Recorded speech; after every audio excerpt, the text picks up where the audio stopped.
নমস্কার, আমি শান্তদীপ। আর আজকে যারা আমার সাথে আছেন তাদের আমার মনে হয় না আলাদাভাবে পরিচয় দেওয়ার কোনো জায়গা আছে। Actress Solanki Roy, Solanki di, writer Souvik Chakraborty and director Srijit রয়।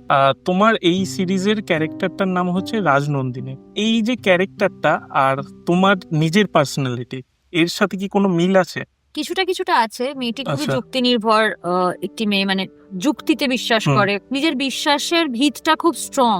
হুম। তো সেই সব জায়গায় কিছুটা মিল আছে।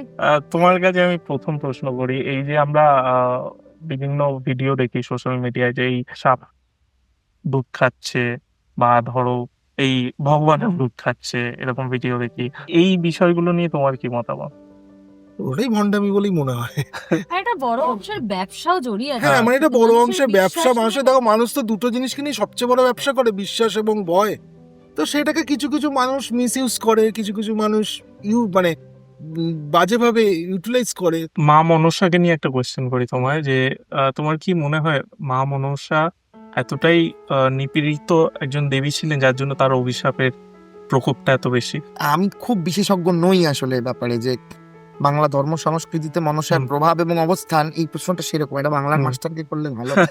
হ্যাঁ, মানে আমি আমাদের সেই সময়কার সমাজ হ্যাঁ, ব্যবস্থাটা এই ধরনের ছিল ইয়েগুলোতে হয়তো। খুব তাই বলে তার অভিশাপ অত ভয়ঙ্কর তা আমার মনে হয় না। মানে এটা তো মাইথোলজিক্যাল সিরিজ। হুম। ওকে, তো তুমি কি ভগবানে বিশ্বাস করো? ভগবানে আমি কোনো ফর্মে ওইভাবে বিশ্বাস হ্যাঁ। করি না, তবে আমি একটা পাওয়ারে তো বিশ্বাস করি, বা হুম। একটা সামথিং গ্রেটার দ্যান আস, সেইটাতে তো আমি বিশ্বাস করি।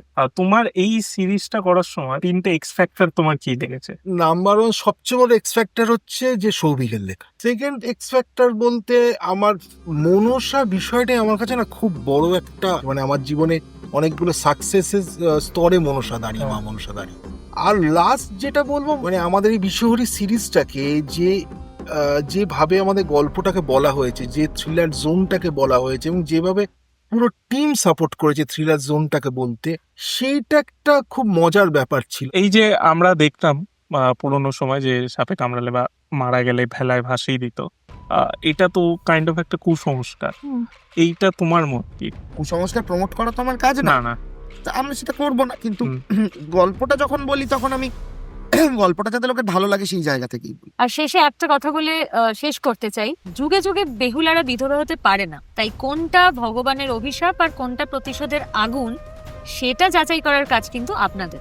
আর দেরি না করে হইচই সাবস্ক্রাইব করুন আর দেখুন ভিশু।